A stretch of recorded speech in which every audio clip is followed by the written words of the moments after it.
Allah ajarkan satu lafaz, kalau lafaz ini benar dibacakan oleh ibu, benar dibacakan, maka seketika doa akan dijawab. Cuman sayang, kadang-kadang dalam keadaan ini banyak yang tidak minta. Maka caranya saya sampaikan yang pertama, kalau ibu sudah sampai ke bacaan ini, sertakanlah dalam hati ibu. Gak usah dilafazkan. Sertakan, ibu punya masalah apa? Persoalannya adalah bagaimana cara kita memohon kepada Allah.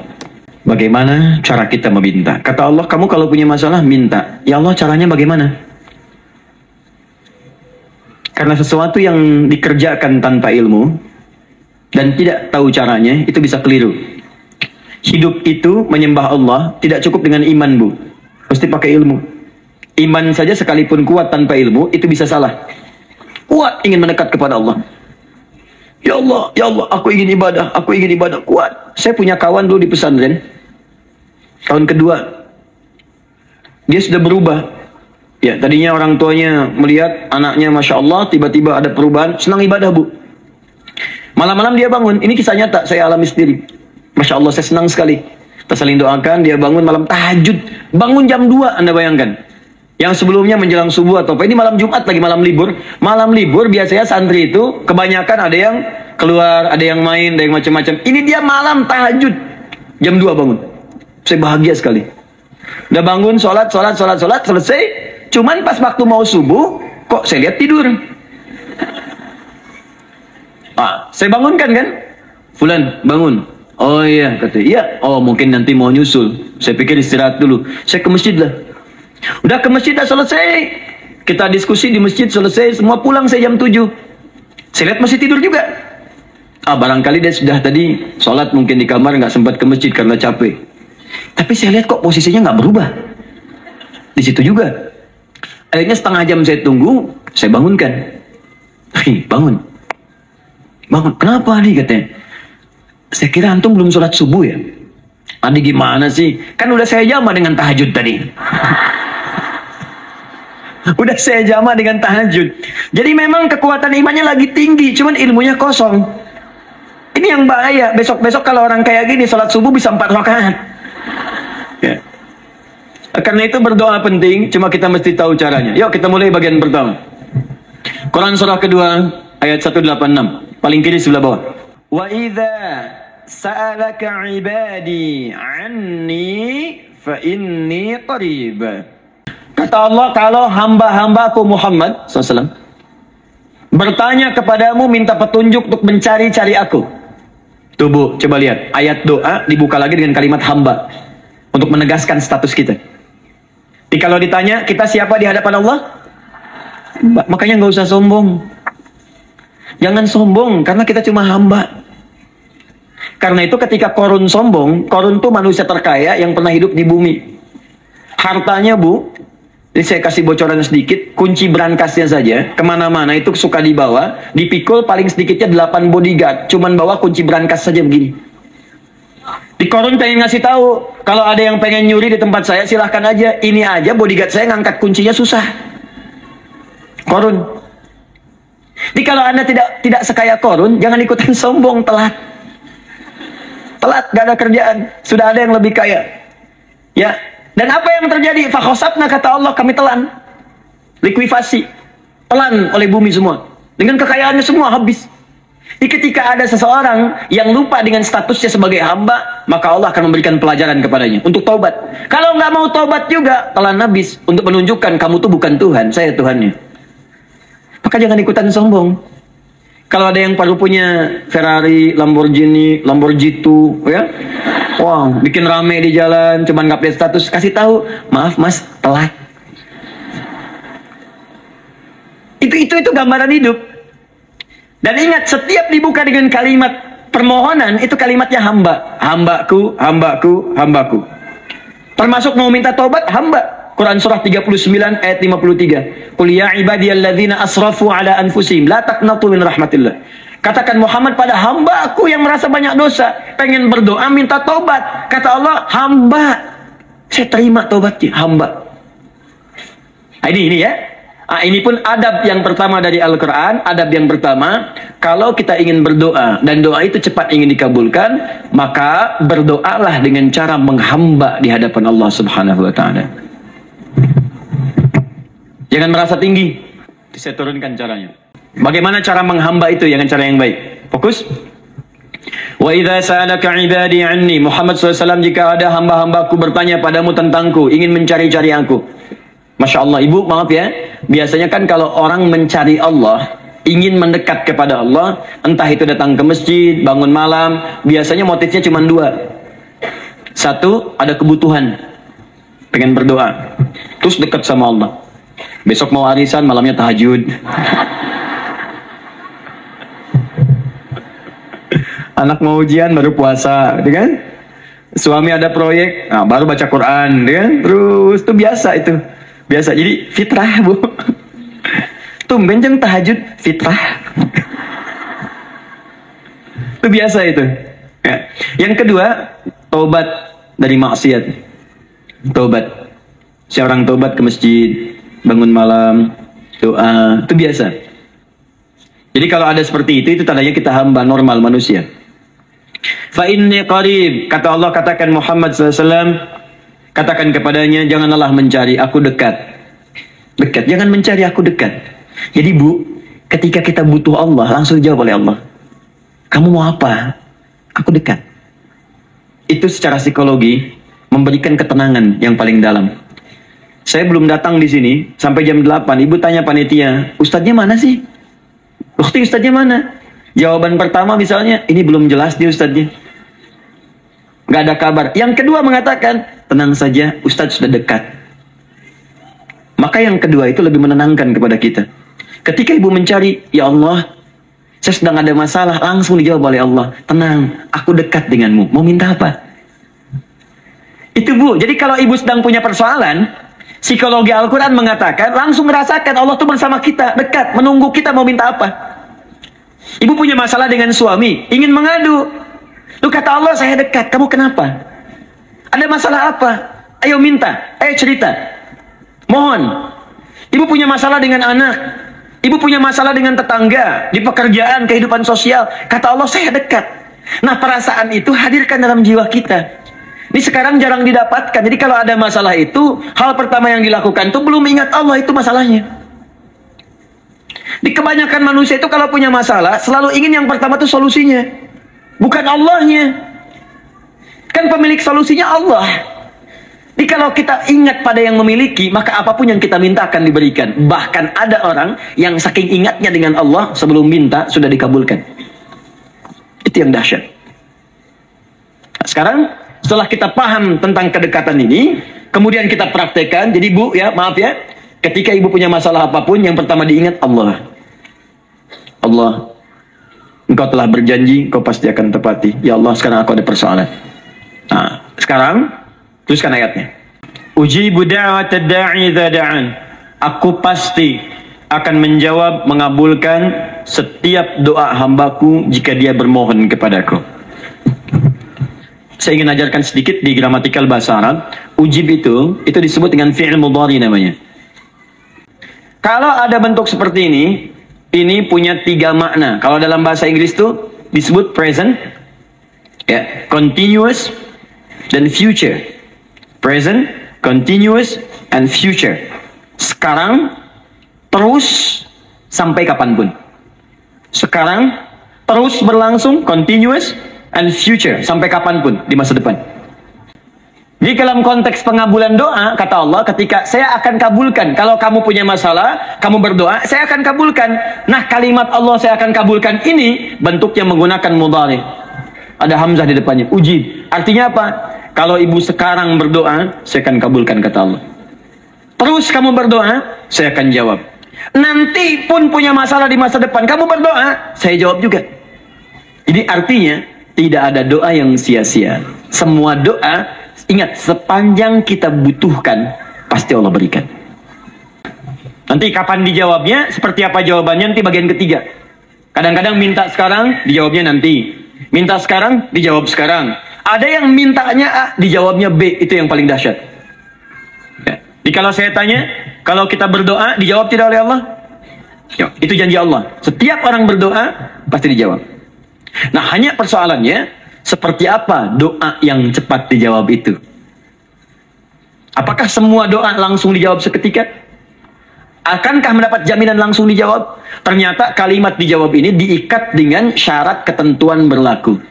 Apa di antara syarat dan ketentuannya ini? Teruskan ayatnya. Faliyastajibuli. Syarat pertama. Kalau doamu ingin cepat aku jawab, faliyastajibuli. Maka engkau pun harus cepat merespon setiap seruanku. Jawab seruanku dengan cepat.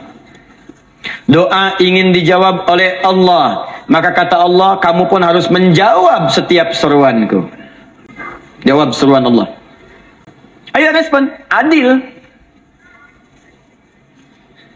Maunya dapat gaji aja, kerja nggak mau. Ya? Apa ibu pikir duduk manis, santai di ruangan tengah, tiap bulan suami datang berikan uang belanja? Belum tentu. Kalau sikap tidak bagus, ya interaksi tidak mulia, maka belum tentu itu didapatkan. Maka syarat pertama kata Allah, kalau doamu ingin cepat aku jawab, maka setiap aku seru, cepatlah engkau kemudian kerjakan dan jawab itu. Jadi ternyata seruan Allah itu terkait berkelindan dengan pengabulan doa. Jadi ketika ibu diseru oleh Allah, diminta diperintahkan sesuatu oleh Allah, sebetulnya itu kunci untuk mendapatkan jawaban doa kita, Bu. Dipanggil kita, ayo cepat datang ke sini. Mau minta apa? Minta, saya kasih. Apa di antara kunci doa itu, Ustaz? Yuk kita lihat. Adalah jawaban dari seruan Allah. Apa di antara seruan Allah itu? Saya beri contoh satu misalnya. Allah perintahkan kita untuk sholat. Bahkan diseru, diingatkan 5 kali dalam sehari. Bukankah kita diseru, Bu? Dipanggil 5 kali sehari untuk sholat? Allahu Akbar, Allahu Akbar. Ya? Diingatkan kan? Ayo ingat Allah, ingat Allah, ingat Allah, ingat Allah. Allah Maha Agung, Maha Besar semuanya, dan seterusnya. Perhatikan baik-baik. Apa tujuan Allah menyeru kita dalam sholat? Ternyata bukan ingin memberikan beban ruku dan sujud. Bukan sujudnya yang penting. Karena semua makhluk tidak sujud pun tidak akan menurunkan status Allah sebagai Tuhan. Allah tetap Allah, nggak ada ruginya. Yang rugi kita. Ternyata ketika disuruh sujud, disuruh ruku itu, ternyata yang ditunggu itu bukan ruku sujudnya. Allah nunggu, punya masalah apa? Mau minta apa? Karena itu dalam ilmu fikih, ibu buka semua kitab fikih. Salat itu secara bahasa disebut dengan doa. Nama lain dari doa adalah salat. As-salatu hiya doa. Salat adalah doa. Karena itu semua bacaan dalam salat doa semua. Coba lihat. Baru takbir Allahu Akbar, doa iftitah. Al-Fatihah doa, Bu. Dikira Al-Fatihah nggak ada doanya. Nih, nanti saya berikan cepat ya. Ini highlight dulu. Highlight dulu. Dalam salat itu ada 4 keadaan. Ingat ini baik-baik. Nanti ibu manfaatkan, minimal zuhur lakukan. Ada berapa keadaan? 4. Ada 4 posisi, 4 keadaan dalam salat. Yang kalau ibu berdoa benar, meminta di situ dengan benar, itu seketika akan dikabulkan. 1, saat berdiri. 2, saat rukuk. 3, saat sujud. 4, sesaat sebelum salam.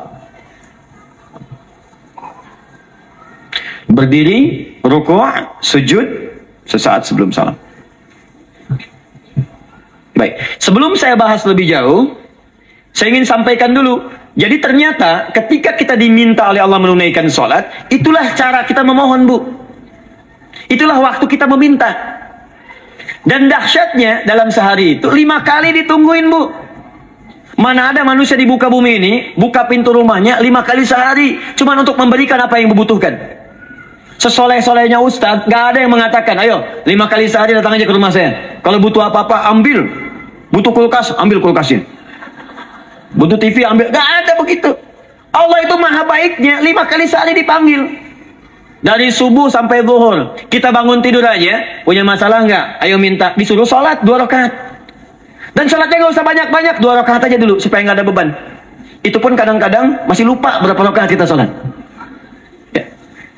Ayo sujud, disuruh minta, punya masalah nggak? Terus dari subuh sampai ke siang, dipanggil lagi.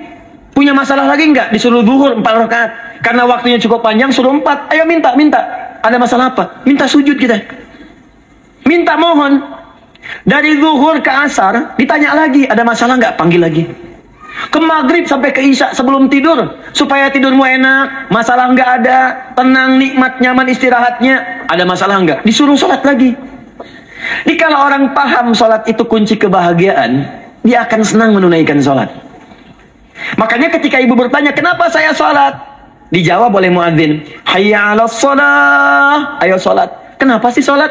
Hayya 'alal falah. Yuk bahagia. Ayo tenang. Yuk dapatkan apa yang kamu inginkan. Salah. Jadi kalau orang paham sholat itu menyelesaikan persoalan, tentu orang akan berbondong-bondong semangat untuk menunaikan sholat. Cuman sayang segelintir orang itu menilai sholat sebagai beban. Jadi sebagai kewajiban beban saja, makanya sholatnya nggak nikmat. Korok tadi dulu, ayo asar doi. Tuh. Ya bagaimana doanya bisa dijawab? Anda datang pada orang, tapi datangnya dengan marah-marah. Datangnya dengan mencelanya. Bagaimana dia bisa memberikan kebutuhan Anda? Anda datang pada Allah dengan niat yang tidak ikhlas. Setelah itu kemudian menggunjingkannya. Bagaimana bisa dijawab? Tuntutan tinggi. Tapi datang tidak membawa prestasi. Bagaimana bisa diberi? Catat tuh, bikin status. Paham ya? Nah ini bagian pertama. Jadi cara pertama, respon kata Allah, seruan Allah. Rumus pertama sholat. Nah sekarang saya ajarkan lagi. Ini belum selesai nih Bu. Ini panjang bahasannya nih. Sampai jam berapa kita? 10 ya? Lumayan. Oh, mau sampai jam 5 silahkan. Saya jam 10 selesai. Ya. Oke, saya punya sekitar 1 jam kurang ke depan. Saya ingin terangkan sedetil-detilnya gitu ya. Dan saya hanya menyampaikan isi Al-Quran. Quran, hadis, Quran, hadis. Sekarang ingat, Ustadz saya sekarang paham. Sholat berarti kunci untuk menyelesaikan masalah. Di sholat saya akan memohon. Sekarang Ustadz, bagaimana cara saya merespon sholat? Kan kata Allah, saya menyeru, respon gitu kan? Kita dipanggil sholat nih. Allahu Akbar, Allahu Akbar. Dipanggil, bagaimana cara meresponnya? Sebelum minta. Awas, ibu ingin datang mengajukan proposal. Datang kepada wali kota. Datang kepada gubernur. Datang kepada presiden. Datang kepada menteri sebelumnya. Bukankah ibu mempersiapkan diri? Penampilan ditata, proposal dibagus-bagusin gitu kan? Yang paling hebat itu kadang-kadang malam-malam latihan depan cermin. Bapak wali kota yang saya hormati. Lihat semuanya tuh. Dan yang paling luar biasa, maaf ya, janjian jam 7 dengan Pak Wali Kota, datang jam 6 ke Balai Kota. Sekarang ibu punya janji dengan Allah. Janji itu sudah diketahui sebelum pertemuannya. Kalau tidak percaya, 5 waktu ini ibu sudah hafal Bu. Ya, bahkan disuruh ngapalin oleh Allah. Buka Quran surah ke-4. Surah ibu, surah mama, An-Nisa. Ayat 103. Quran surah 4 ayat 103. فَإِذَا قَضَيْتُمُ الصَّلَاةَ فَاذْكُرُوا اللَّهَ قِيَامًا وَقُعُودًا وَعَلَى جُنُوبِكُمْ فَإِذَا اطْمَأْنَنْتُمْ فَأَقِيمُوا الصَّلَاةَ. Lihat ujung ayatnya, lihat ujung ayatnya. إِنَّ الصَّلَاةَ كَانَتْ عَلَى الْمُؤْمِنِينَ كِتَابًا مَوْقُوتًا. Sungguh semua waktu salat itu telah ditetapkan waktunya bagi orang beriman. Itu terjemahan biasa. Kalau terjemahkan pakai ilmu balaghah, sungguh orang beriman itu hafal waktu-waktu salat. Tahu waktunya. Apalagi kalau di waktu itu ibu punya kepentingan, pasti hafal. Kalau ibu benar memprioritaskan sholat dan menilai sholat sebagai solusi hidup, menilai sholat sebagai kebutuhan, ibu pasti akan hafalkan itu Bu. Nih ya, ibu dapat bagian arisan nih, bulan ini misalnya. Dan memang bagian jatah ibu, demi Allah saya katakan, sebulan sebelumnya ibu sudah hafal tanggalnya kapan. Bahkan di kalender tuh diwarnain. Papa, bagian mama nanti bulan ini. Tuh. Dicatat semua, di tempat siapa, jam berapa, datang dengan penuh keceriaan dan kebanggaan. Luar biasa. Hanya untuk urusan dunia, yang itu habis gitu. Jika dia tidak meninggalkan ibu, ibu yang meninggalkan dia duluan. Sekarang 5 kali sehari, semua diberikan, bahkan lebih daripada dunia dan seisinya. Harusnya sih wajarnya dihafalkan waktunya, dan ibu hafal. Ayo, subuh jam berapa sekarang? Lihat sini, bukan ke atas. Ditutup tuh. Tuh, sana tuh. Subuh jam berapa? Ayo ngelihat ke sana, 4:43. Zuhur jam berapa? Tuh, asar, maghrib, isya. Itu kan kunci ibadah. Dan kunci ijabah, kunci ibadah, kunci ijabah. Di situ ada pengabulannya. Ah, ini gimana mau minta, waktu permintaannya aja nggak hafal. Gimana mau bermohon, datangnya aja telat. Karena itu, bagaimana cara merespon seruan Allah? Diaturlah di Quran surah kedua ayat 152. Paling kanan sebelah bawah. Ibu masih ingat? Bukankah sholat disebut sebagai zikir? Masih ingat? Ya, di surah ke-20 ayat 14. Wa aqimis sholata lidzikri, tunaikan sholat sebagai zikir kepadaku. Sekarang lihat ya. Lihat ketentuan Allahnya. Kalau ibu dipanggil untuk sholat, dipanggil untuk zikir, cepat respon. Ibu cepat respon, Allah pun akan cepat merespon permintaan ibu. Lihat kalimatnya. Fadhkuruni azkurkum. Fadhkuruni azkurkum. Kalian mengingat saya, maka saya pun akan ingat dengan kalian. Kalian zikir kepada saya, ingat saya, kata Allah, maka saya pun akan ingat kalian. Di antara makna zikir, salat. Jika ibu salat mengingat Allah dengan cepat, maka Allah pun akan cepat mengingat kita. Contoh, saya ambil waktu subuh misalnya. Di Bandung 4-3-3. 4-4-3. Oh, lihat kesana lagi terjadi perbedaan pendapat. Ya. Ada yang 4-3-3, ada yang 4-3-4, ada yang 4-3-5, dan seterusnya. Yang ambil tengah-tengah lah, 4-3-5 misalnya. Allahu Akbar, Allahu Akbar. 4-3-5. Dipanggil salat, diseru. Kan tadi rumusnya di Quran surah 2 ayat 186.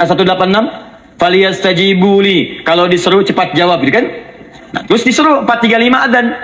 Allahu Akbar, Allahu Akbar. Begitu diseru, ibu langsung datang. Ya Allah, sudah adzan, seruan nih, saya siap-siap, saya ingin minta sesuatu. Nah, orang yang datang saat dia diseru Allah, dia pun datang kemudian untuk menyerunya, maka Allah pun akan menjawab apa yang ia mohonkan saat ia bermohon kepadanya. Perhatikan. Dipanggil oleh Allah lewat suara muadzin, Allahu Akbar, dia merespon cepat, siap salat. Maka dia pun ketika memanggil Allah, seketika Allah pun akan jawab padanya. Sesuai dengan kadar responnya. Dipanggil saat itu, dia menjawab. Maka Allah pun akan ingat kepadanya hanya saat dia memanggil saja. Di saat panggil, diingat. Panggil, diingat. Jelas? Ini yang hebat. Dipanggil 4-3-5. Allahu Akbar, Allahu Akbar. Dia sudah ingat dari sejak jam 3 lewat 45. Dia bangun jam 3. Bisa. Padahal belum dipanggil. Datang. Bahkan Masya Allah, melakukan warming up dulu. Tahajud. Istighfar. Baca Al-Quran sebelum dipanggil. Masya Allah Bu. Ibu mau datang misalnya ke istana. Janjian jam 7, datang jam 6. Di situ ibu kerjakan yang baik-baik dulu. Wah, lihat. Terus kelihatan CCTV kan? Wah, ini orang bagus banget nih. Mulia, bagus. Sampah diambilin, disapu. Kelihatan. Itu ibu belum datang pun udah dipanggil duluan. Ada orang yang belum dipanggil sudah datang menghadap Allah. Tahajud dia, zikir dulu, istighfar dulu. Ini orang, maaf ya, walaupun dia belum memanggil Allah, Allah sudah menyelesaikan semua persoalannya. Di orang-orang yang selalu ingat kepada Allah, walaupun Allah dalam waktu tidak memanggilnya, maka Allah akan mengingatnya sekalipun orang ini belum bermohon kepadanya. Maka ibu nanti akan temukan orang-orang yang langsung diselesaikan persoalannya oleh Allah bahkan sebelum dia bermohon kepadanya. Jadi ada orang yang seakan gak punya masalah, Bu. Bukan gak punya masalah, sebab setiap dia punya masalah, masalahnya diringankan oleh Allah. Seakan-akan gak ada beban. Ah, ini indah hidupnya. Enak. Butuh sesuatu, sebelum nyari, datang. Ada persoalan, senyum dikit, selesai. Orang macet mengeluh, bikin status, dia macet malah senang. Dan hatinya dilapangkan oleh Allah. Bayangkan ada janji rapat jam 9, setengah 9 masih macet. Diprediksi di Google, akan sampai 2 jam lagi. Yang lain mengeluh, telepon sana, telepon sini, ini. Dia nggak aja, lapang aja. Alhamdulillah ya Allah, kasih macet. Murotal, saya mau dengerin surah Al-Baqarah. Buka, apalin. Partnernya nelpon. Sampai di mana, akhi? Ini sampai di surah Al-Baqarah ayat 186. Tidak ada yang sia-sia dari Allah. Sabar ya di sana. Ya, atau kita bisa koneksikan dari sini, apa yang bisa saya selesaikan sekarang di sini, sehingga sampai sana kita tinggal kesimpulan saja. Tenang hatinya. Ada gerasak, busuk, gelisah gini, telepon sana sini, klaksonin, dasar lampu merah, lama, birunya sebentar. Padahal biru nggak ada, yang ada hijau kan. Amin. Jadi kalau sudah begitu enak, Bu. Yang perempuan ada di Quran Maryam. Maryam kan perempuan. Dan Maryam itu bukan nabi, bukan rasul. Ingin memberikan pesan kepada ibu, perempuan dimanapun. Tidak harus jadi nabi supaya doa cepat dikabulkan. Tidak harus jadi rasul. Ini Maryam bukan nabi, bukan rasul. Tapi dia ini luar biasa. Sebelum dipanggil, udah datang. Zikirnya tak terlukiskan.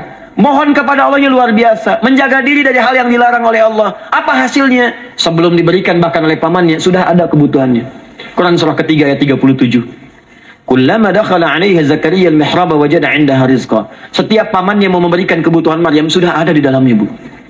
Sudah ada. Itu luar biasa. Mau makan, makanan ada. Mau anggur, anggur ada. Ya. Wah, itu luar biasa, Bu. Jadi bermohon bahkan sebelum waktunya. Sentuhlah ia tepat di hatimu, maka ia akan jadi milikmu untuk selamanya. Itu doa tuh. Aduh, mana-mana. Paham? Tuh. Ini kalau yang standar-standar saja itu biasa. Pakai datang sebelum waktunya. Datang. Atau datang pas dipanggil. Standar. Jadi kalau 4.35 adzan, Allahu Akbar, Allahu Akbar. Ibu bangun. Siap sholat, siap sholat. Itu standar. Yang dulu bahagia. Naikin lagi levelnya. Yang celaka itu ya ini nih. Dipanggil 4.35. Baru bangun 5.34.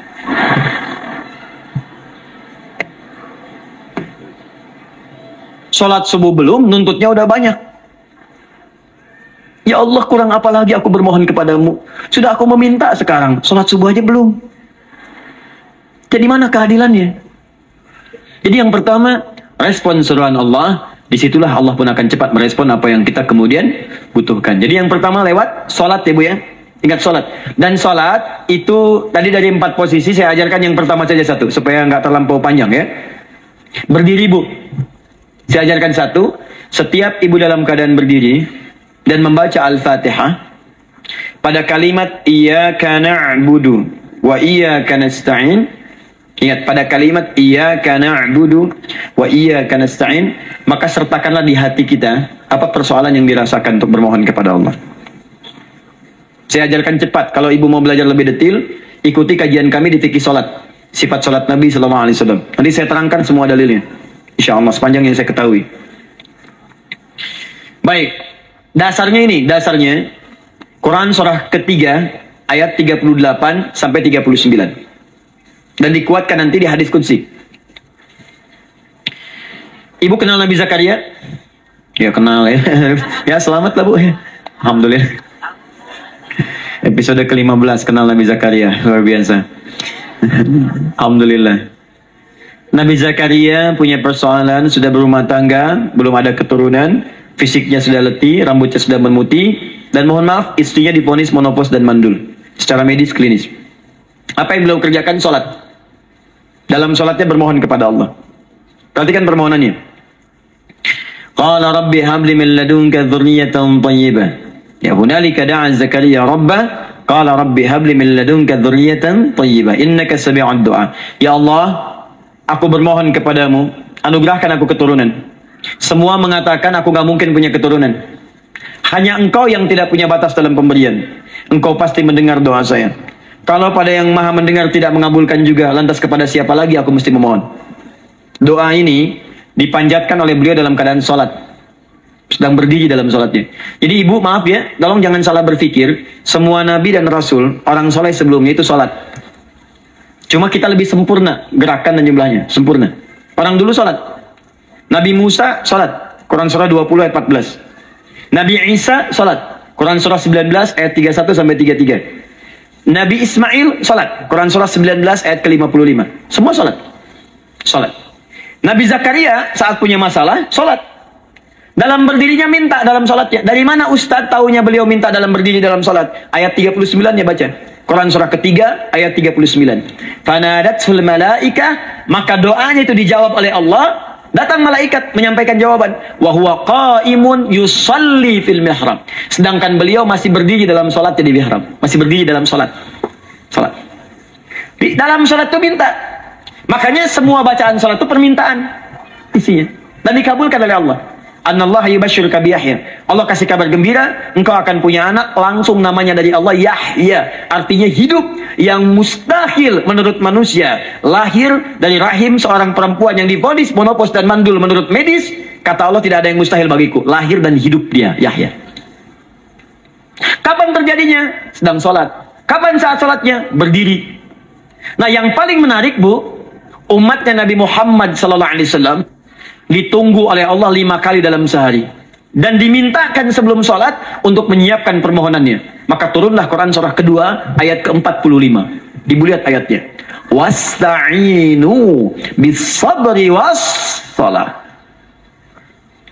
Bahkan ditegaskan lagi di Quran surah kedua ayat 153. Paling kanan sebelah bawah. Ya ayyuhalladzina amanu ista'inu bis-sabri was-salah. Yang pertama, nggak pakai panggilan iman. Wasta'inu, kata Allah, hey, kalau kamu punya masalah, jangan mengeluh, jangan berkeluh kesah, jangan terlampau banyak gelisah, cepat siapkan dirimu untuk menunaikan sholat. Siapkan permohonanmu, minta kepada aku lewat sholat. Kalau belum yakin, disebutkan imannya. Ya ayyuhalladzina amanu, hey orang-orang yang masih merasa punya iman, katanya punya iman. Jadi kalau ibu nggak mau minta lewat sholat, dipertanyakan imannya. Kamu punya iman gak? Kata Allah, yakin gak dengan saya?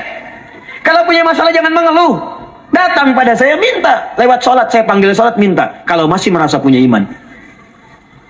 Tuh, iman kita tuh dipertaruhkan di situ. Nah, sekarang saya berikan rumus bahasanya.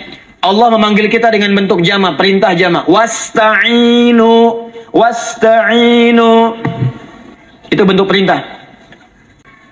Dan jika kalian, perhatikan cara menerjemahkannya, dan jika kalian punya persoalan dalam hidup, punya kebutuhan, maka bergegaslah siapkan dirimu untuk minta kepadaku solusi. Wasta'inu, dan mintalah oleh kalian pertolongan, solusi. Bisabri wassalah. Pertama, sabar dulu. Sebelum sholat, sabar dulu dengan itu. Tahan dulu. Terima dulu. Jangan mengeluh, terima dulu. Nanti dalam sholat minta solusi. Itu maksudnya. Punya masalah sekarang, jam 9 lewat. Sabar, tahan dulu. Koreksi diri, istighfar, nanti zuhur minta. Atau duha sekarang sholat, datang ke masjid, sholat duha minta. Tahiyatul masjid minta sekarang. Sabar, ini sabar, terima dulu. Jangan mengeluh, sabar, ingat, terima, sabar. Karena Allah mustahil memberikan ujian masalah kalau kita tidak sanggup menerimanya. La yukallifullahu nafsan illa. Saya sering katakan, Bu, ya, maaf kalau kalimat ini mungkin kurang berkenan, tapi kalimat ini nyata. Kalau ibu sekarang punya masalah seberat apapun, itu artinya hanya ibu yang sanggup untuk menerimanya. Saya tidak. Betul, karena itu persoalan itu dititipkan kepada ibu, bukan kepada seorang bernama Adi Hidayat. Ibu yang dipercaya. Ya, ibu dipercaya oleh Allah. Kenapa ibu tidak yakin dengan itu? Karena cuma ibu yang bisa mengatasi. Ibu yang mampu, saya tidak. Karena itu dititipkan pada ibu. Kaidahnya, la yukallifullahu nafsan illa wus'aha. Allah nggak akan berikan beban, ujian, masalah kalau dia nggak mampu. Artinya kalau saya nggak mampu, saya nggak dikasih. Ibu mampu, ibu diberi. Jangan mengeluh. Kenapa mesti saya, ya Allah? Kamu mampu. Ya Allah, why me? Why not? Kamu yang bisa. Nah sekarang, wassalah, setelah terima itu, tapi juga jangan terlampau kepedean. Memang cuma saya yang mampu, ya, bikin status. Kemudian sholat, kita akan katakan, ya Allah, Engkau perintahkan saya untuk minta tolong. Sekarang saya akan minta kepadamu. Lalu kita katakan, maaf ya, ya Allah, saya sekarang punya masalah. Saya ingin bermohon kepadamu. Saya ingin minta kepadamu, ya Allah. Saya mohon, ya Allah. Maaf, Bu, ya, maaf ya, sebentar. Ibu kalau punya masalah sedikit atau banyak? Banyak. Yang punya masalah ibu saja atau anak juga punya masalah? Kadang-kadang, bukankah anak yang punya masalah ibu yang minta? Bukankah suami yang punya persoalan ibu yang bermohon? Kan? Karena itu, kalau kita ingin memohon kepada Allah dengan persoalan yang kompleks mewakili yang banyak, maka pertama kalimatnya diawali dengan huruf na. Berarti kami, kita, semua. Jelas ya? Nah, ibu ingin robah kalimatnya, minta tolong. Kata Allah, minta kepadaku pertolongan. Wasta'inu. Ibu ingin robah menjadi bentuk permintaan. Rubah kalimatnya menjadi nasta'in. Nasta'in. Wasta'inu, nasta'in. Minta kepada siapa tadi? Allah. Boleh minta kepada selain Allah? Tidak. Hanya kepada Allah saja? Hanya kepada Allah saja. Hanya kepadamu ya Allah, tidak kepada yang lain. Maka kalimatnya menjadi iyyaka. Hanya kepadamu saja ya Allah. Engkau berjanji kalau ada masalah minta aku berikan. Sekarang hanya kepadamu saja ya Allah aku bermohon. Maka kalimatnya namanya iyyaka nasta'in. Sekarang saya tanya kepada ibu, apakah dalam sholat ibu membaca kalimat iyyaka nasta'in? Tuh. Saya mau tanya, ibu bacanya saat ruku atau saat sujud? Berdiri. Gak ada orang ruku baca kalimat ini. Allahu Akbar, iyyaka na'budu wa iyyaka nasta'in. Berdiri. Iyyaka na'budu wa iyyaka. Nah, sekarang saya bacakan hadis qudsinya tersambung dari Nabi sallallahu alaihi wasallam.